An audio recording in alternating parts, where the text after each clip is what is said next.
Comment devenir designer d'espace? Le designer d'espace est celui qui va conceptualiser un espace. Qu'il soit privé ou public, intérieur ou extérieur, pérenne ou éphémère, le designer d'espace doit le comprendre, l'optimiser et l'agencer. Dans les studios de Génération Zébré, on reçoit aujourd'hui Adeline qui va tout te dire sur son expérience du métier, sur les missions principales, sur son salaire et bien sûr, elle te dira quelle formation choisir pour devenir designer d'espace. N'hésite pas à t'abonner à notre chaîne YouTube, c'est très important pour nous, ça nous encourage à continuer de faire des vidéos métiers. Et si tu as aimé cette vidéo, bien sûr, ne te prive surtout pas de cliquer sur le petit bouton j'aime. Allez go, c'est parti, je te laisse maintenant avec Adeline qui va tout te dire sur le métier de designer d'espace. Allez, ciao!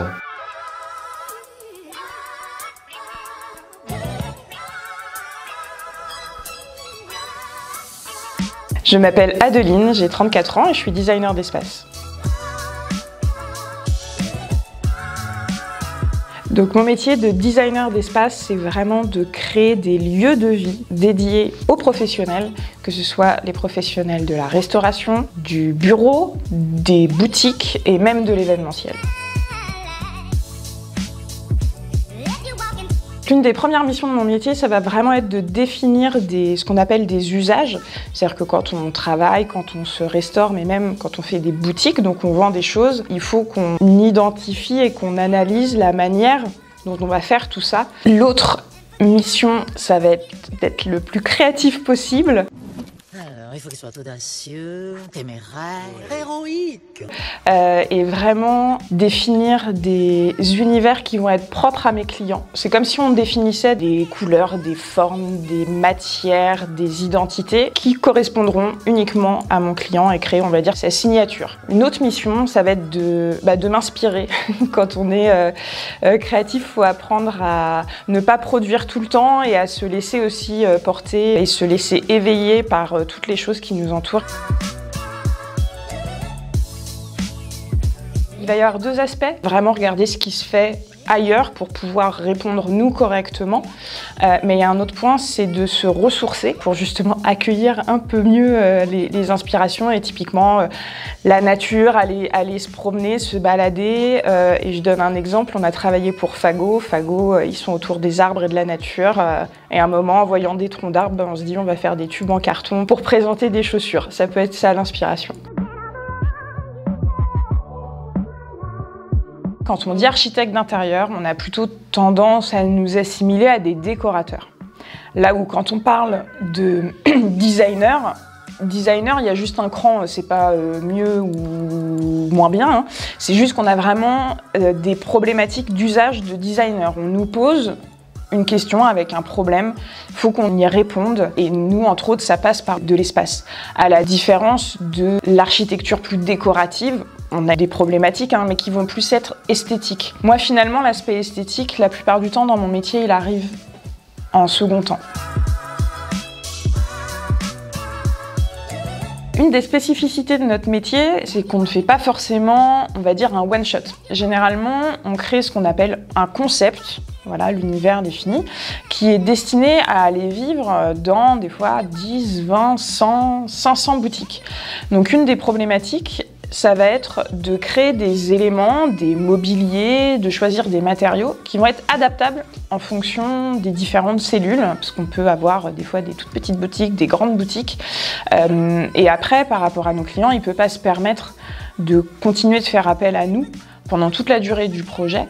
Donc on doit aussi créer des outils, par exemple ce qu'on appelle des chartes, qui sont comme des livres où on référence tout, où on va tout lister, alors toutes les couleurs, tous les matériaux, tous les mobiliers, pour qu'après chaque marque puisse ouvrir ses différents magasins dans le concept qui aura été créé. Soit on a vraiment une marque qui est déjà installée avec tous ses codes et nous on prend ces codes et il faut qu'on les traduise dans un espace. Soit on a une marque qui a des codes mais qui ne lui vont plus, soit qui n'en a pas du tout et donc dans ce cas-là il faut lui créer tous ces codes pour après les incarner encore une fois dans un espace. Donc moi j'ai fait un bac scientifique avec option art plastique et après j'ai pu rentrer à l'école Boulle où j'ai fait ma mise à niveau art appliqué. Après on choisit ce vers quoi on veut aller, donc toujours à l'école Boulle j'ai effectué un BTS design d'espace pour enfin faire un diplôme supérieur d'art appliqué, toujours en design d'espace. Pour être designer d'espace, il y a vraiment plusieurs manières d'y arriver. Soit on est convaincu, on fait un bac STI art appliqué comme un bac pro et après on rentre en école d'art, on n'a même pas besoin de faire la mise à niveau.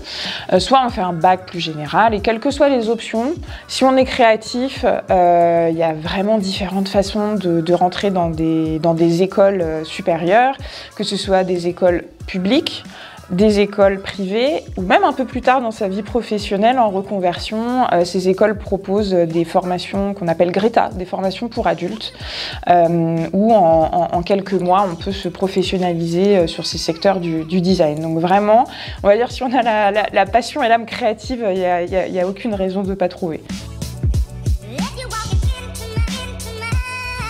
Ce qui est compliqué dans le métier, c'est de faire la part des choses sur l'aspect personnel et professionnel. On n'est pas des artistes, mais malgré tout, on crée des choses qui viennent de nous. Et malgré tout, on est aussi dans des contraintes économiques, de société, de marque. Et il ne faut pas prendre pour soi des choses qui peuvent être négatives. Autre aspect difficile quand on est une femme, notamment, c'est que c'est un métier qui souffre encore parfois d'un petit peu de misogynie, notamment sur les chantiers. Et il faut redoubler d'assurance et en même temps d'expertise pour pouvoir répondre correctement parce qu'on nous en demande finalement un petit peu plus.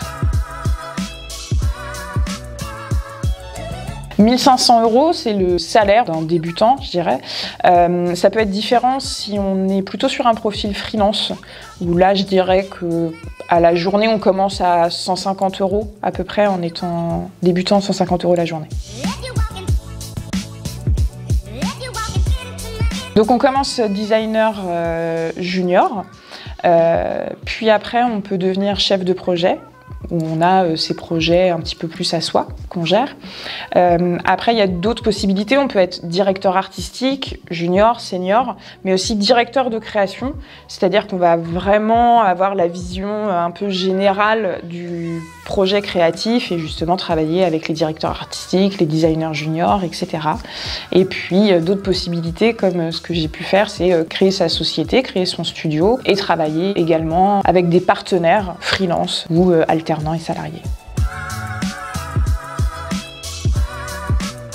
Aujourd'hui, en termes de perspective d'embauche, je dirais que le salariat, c'est un tout petit peu plus compliqué, parce qu'il y a beaucoup de personnes qui sortent d'école. Là où, sur des profils freelance, il y a pas mal de perspectives, parce que de plus en plus d'agences ou même de clients, parce qu'on peut aller travailler dans une agence, mais aussi travailler ce qu'on appelle chez l'annonceur, c'est-à-dire directement chez une marque. Et là, en fonction des sujets créatifs, ils ont très souvent besoin de profils indépendants, et là, pour le coup, ça recrute pas mal.